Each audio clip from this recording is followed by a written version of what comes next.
Değerli izləyicilər, bir son dəqiqə məlumatı diqqətinizə çatdırmaq istəyirəm. Ölkədə imtahan sistemi dəyişir. Məlikə Abbaszadə açıqlama verib. Bununla bağlı belə ki, imtahanlardan son nəticələr ətrafında bir növ ictimai ekspertiza aparılır. İmtahanlardan sonra buraxılış imtahanlarının nəticələri Naxçıvan istisna olmaqla artıq elan edilib. Naxçıvan üzrə nəticələr də açıqlanandan sonra ötən illə daha dolğun müqayisə aparmaq mümkün olacaq. Amma ilkin nəticələrə əsasən orta bal ötən illə müqayisədə 1-2 bal aşağı düşüb. Globalnet.com xəbər verir ki, bunu Asan Radioya açıqlamasında Dövlət İmtahan Mərkəzinin sədri Məlikə Abbaszadə deyib. Onun sözlərinə görə ilkin nəticələr ötən illə müqayisədə kəskin fərqlənmir.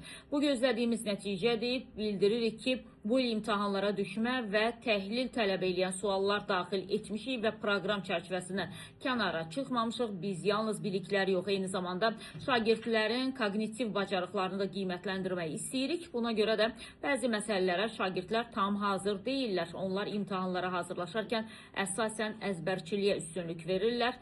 Düşünmə bacarıqları isə kifayət qədər inkişaf etmir. Bu səbəbdən bəzi suallar onlar üçün çətin görünür. Halbuki həmin fənn üzrə ilkin anlayışı olan hər kəs bu sualları düşünərək asanlıqla cavablandıra bilər deyə Məlikə Abbaszadə qeyd edib.